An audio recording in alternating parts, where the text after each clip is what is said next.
ஒப்பந்தத்தை ஏற்றுக்கொண்ட அமெரிக்கா, அடித்து துரத்தப்படும் அமெரிக்காவினுடைய விமானங்கள், அலறி துடிக்கும் நெத்தன்யாகு, மறுபடியும் லெபனானை தாக்கும் இஸ்ரேலியர்கள், அமெரிக்காவுக்கு அடங்க மறுக்கும் அமைச்சர்கள், தனியாக ஈரானை தாக்க தயாரான இஸ்ரேல், போரிலும் ஒப்பந்தத்திலும் வெற்றி பெற்றிருக்கக்கூடிய ஈரான், துடித்து இறந்த பாதிரியார், ஆட்ட முடியாத வால்நாய் ஹாரை சொல்லுகிறது, கூடியிருந்த இஸ்ரேலிய வீரர்களை கூண்டோடு தூக்கிய ஹிஸ்புல்லா, நங்கூராவில் நடுங்க வைக்கும் ட்ரோன் படை, குனிய குறுக்கில் உருந்த FPV ட்ரோன், சர்தாவில் சல்லியான பீரங்கி, அடேசேவில் IDF-இல் புகுந்த ராக்கெட், சுந்தர் பிச்சையை சுண்டிவிட்ட இஸ்ரேலிய எதிர்ப்பாளர்கள், ஏவுகணையால் துளைக்கப்பட்ட தோகா பெண்மணியினுடைய காசா கண்ணீர் கதை, இப்படி இன்டர்நேஷனல் அளவிற்கு இன்னைக்கு நடந்திருக்கக்கூடிய பல முக்கியமான செய்திகளை தான்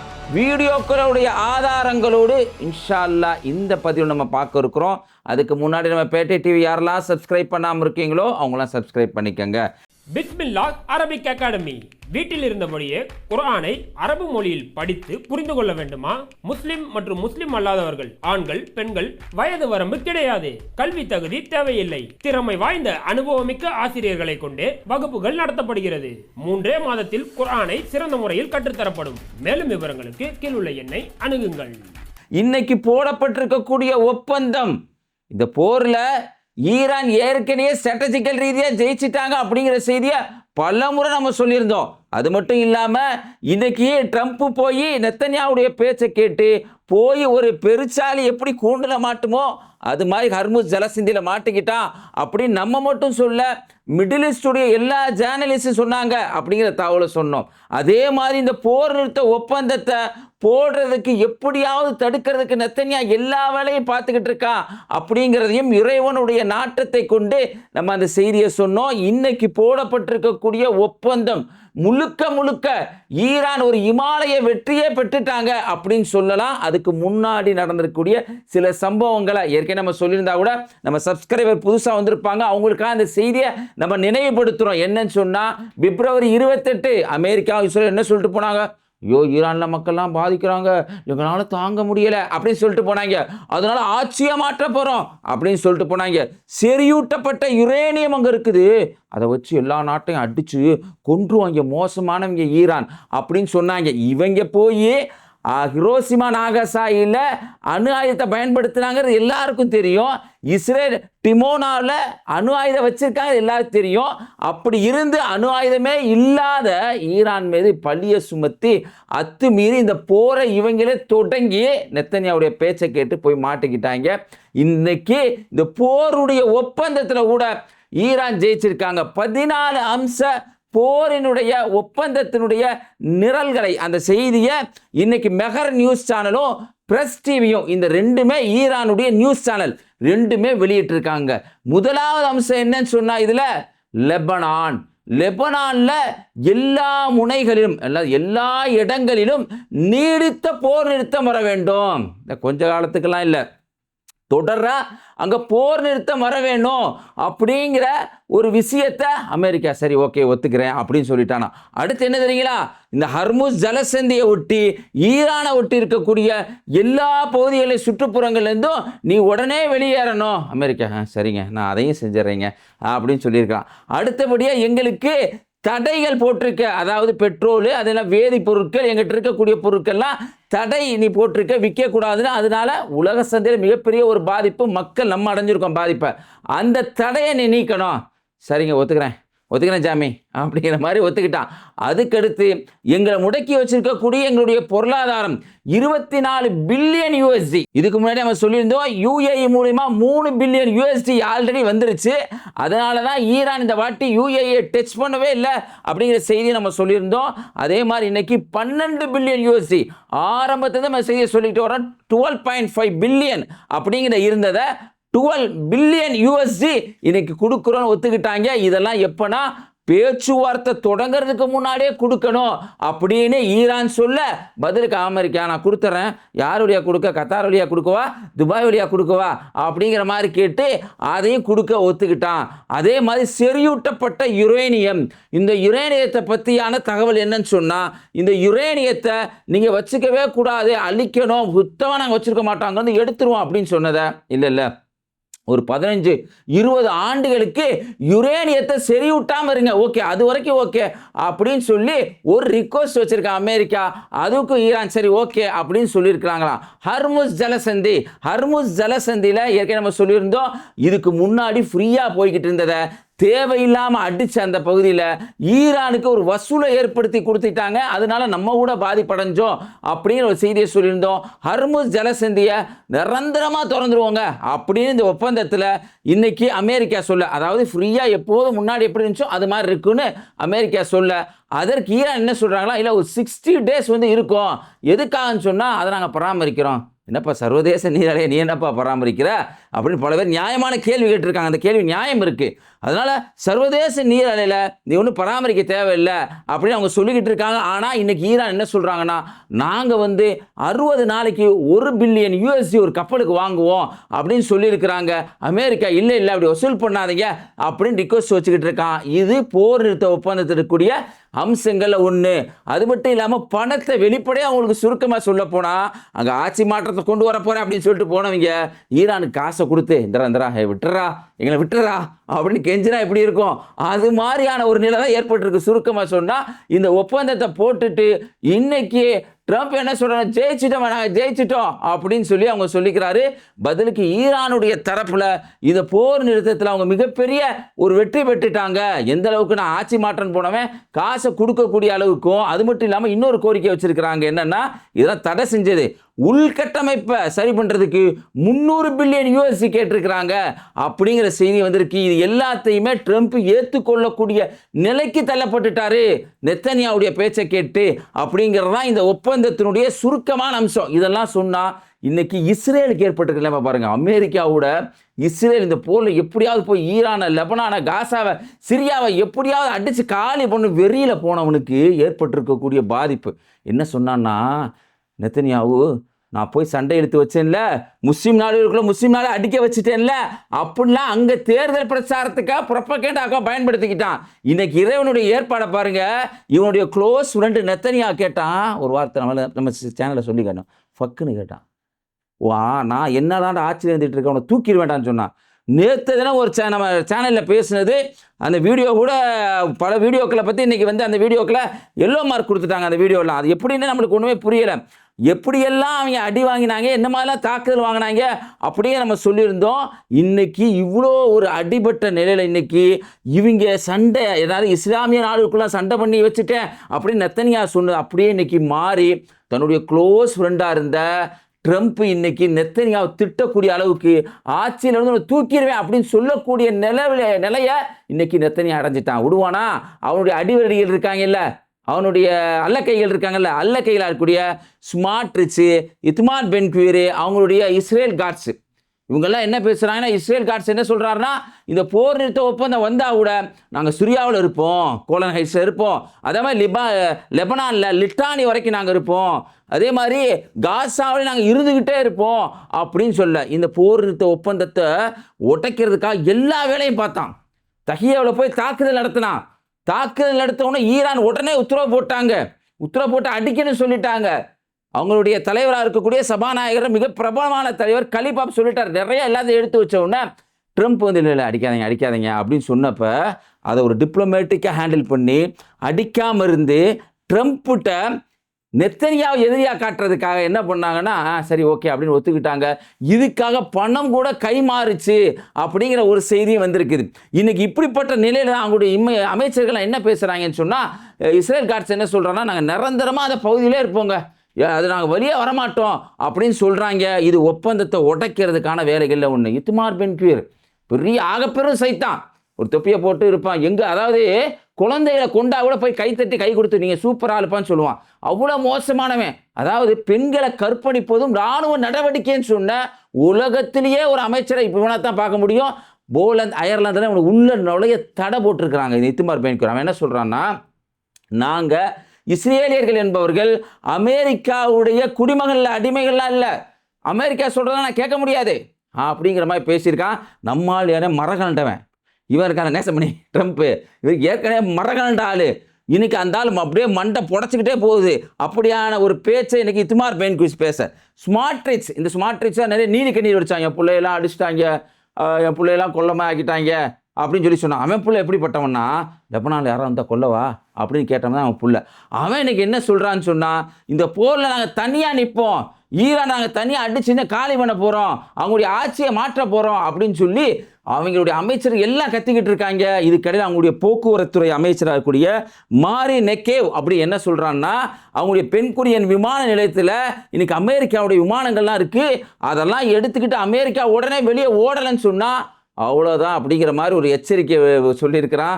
இதனால இன்னைக்கு எப்படிப்பட்ட நிலைன்னா, இறைவனுடைய ஏற்பாடை பாருங்க, ட்ரம்ப்புக்கும் நெத்தனியாவுக்கும் முட்டக்கூடிய ஒரு சூழ்நிலை ஏற்பட்டிருக்கு.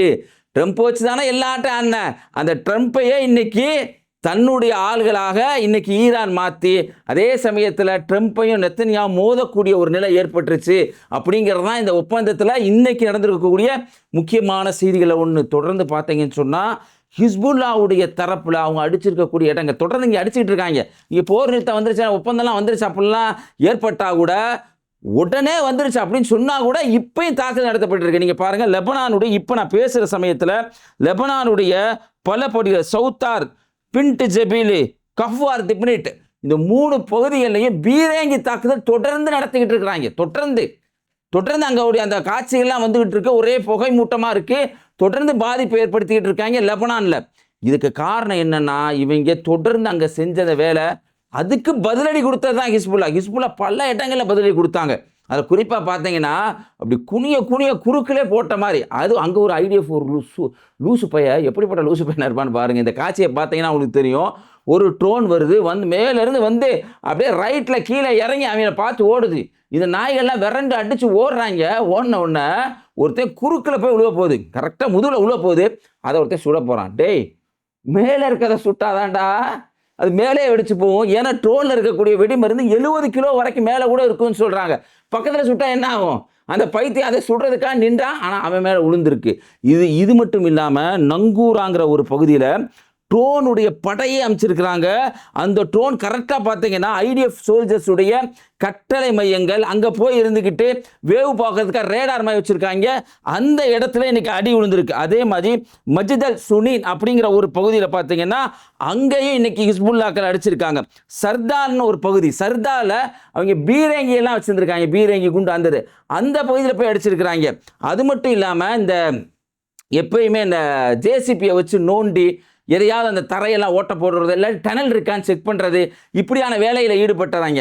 அந்த டனலுக்காக நோண்டுறதுக்காக வச்சுருந்த அந்த ஜேசிபியை மஜிதல் யோனில் அப்படிங்கிற ஒரு பகுதியில் ஹிஸ்புல்லா இன்னைக்கு அடிச்சிருக்காங்க. இப்படி தொடர்ந்து அவங்க அனுப்பிச்சிருக்க வீடியோக்களே பார்த்தீங்கன்னா கிட்டத்தட்ட 7-8 நிமிஷம் போகுங்க.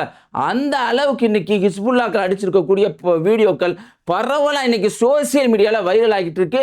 அவ்வளோ பெரிய அடியை வாங்கிட்டு இருக்காங்க இன்னைக்கு இஸ்ரேல் அப்படிங்கிறதும் சர்வதேச அளவில் நம்ம தெரிஞ்சுக்க வேண்டிய முக்கியமான செய்தி. அப்புறம் ஒரு முக்கியமான செய்தி என்னன்னு சொன்னால், இந்த போர் நிறுத்தம் ஏற்பட்டுருச்சு, அமெரிக்கா இப்படி செஞ்சிருச்சு, இவங்க இப்படி வந்துட்டாங்க அப்படின்னு பேசப்பட்ட அவ்வளோ காசா மக்களுடைய நிலைமையை பாருங்கள்.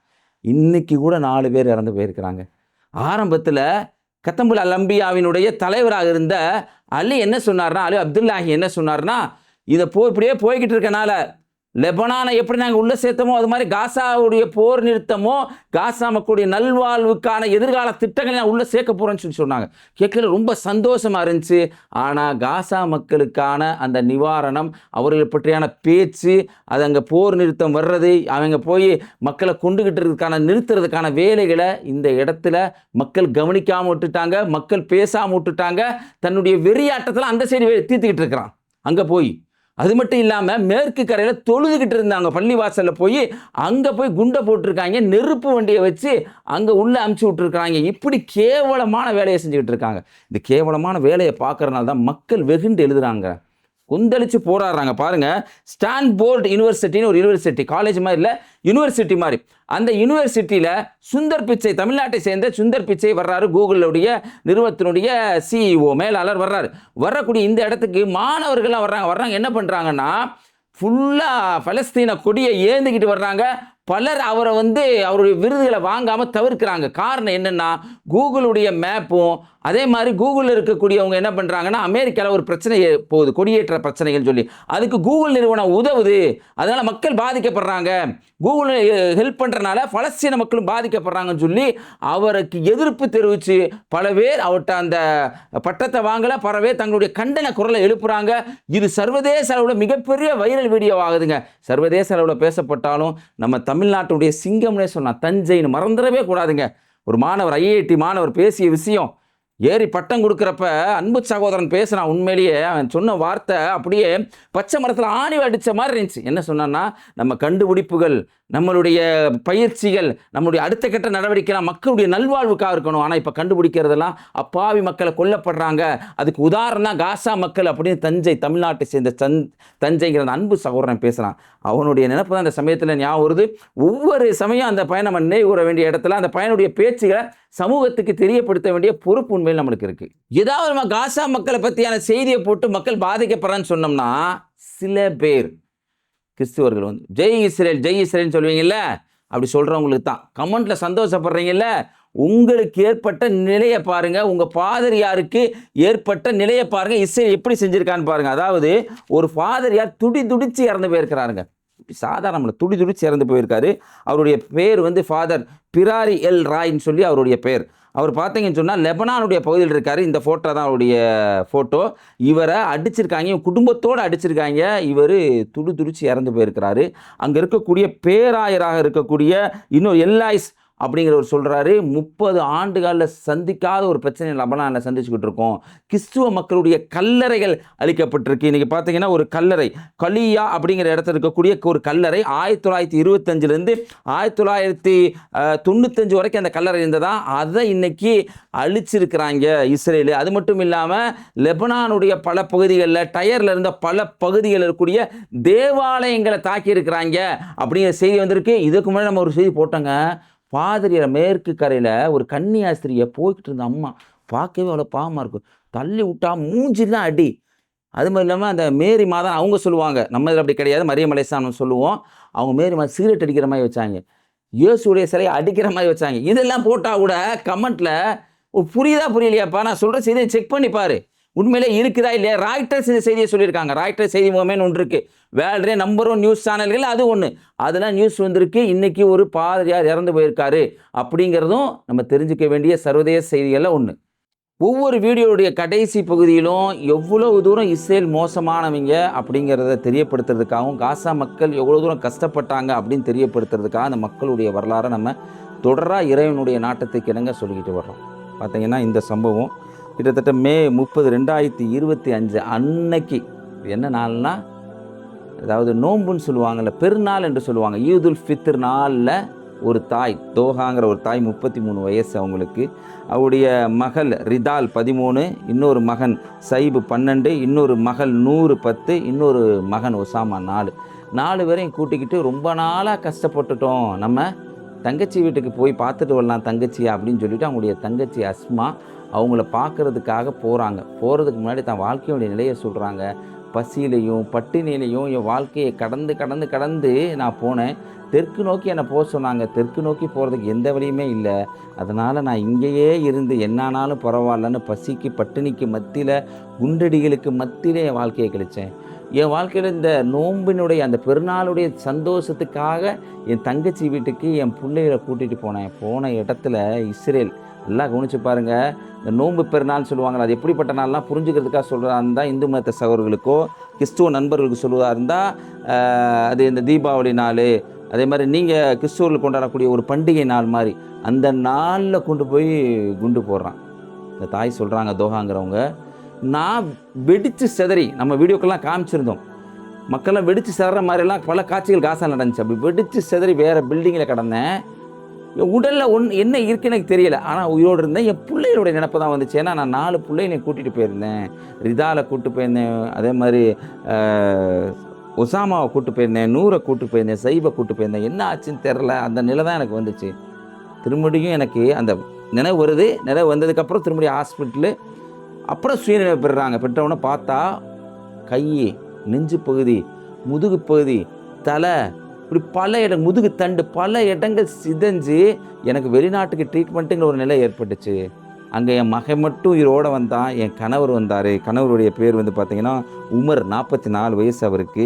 அவரும் ஜைபுங்கிற அந்த 12 வயசு பையனும் வந்து எங்கே வர்றாங்க, வந்து விசாரிக்கிறாங்க. அப்போ கேட்குறாங்க, நினைவு வந்தானே என் பிள்ளை எங்கே அப்படின்னு கேட்குறப்ப அந்த பிள்ளையை பற்றியான நிலை என்ன அப்படின்னு சொல்லி கேட்குறப்ப உங்கள் சொல்ல மறுக்கிறாங்க.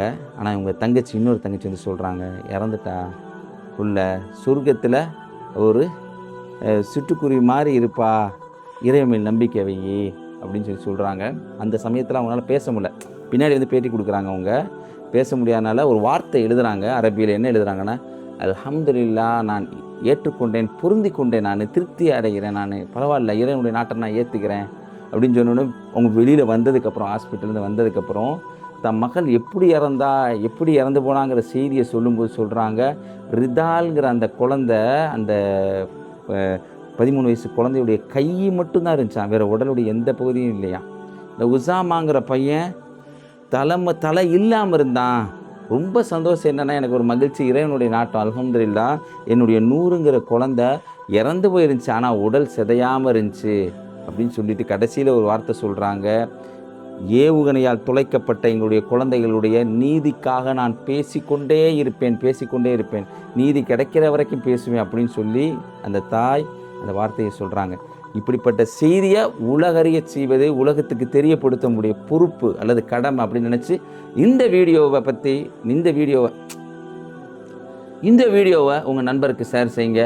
இந்த வீடியோவை பற்றி உங்களுடைய கருத்தை கமெண்ட்டில் பதிவு செய்யுங்க. இணைந்திருப்போம். அஸ்ஸலாமு அலைக்கும்.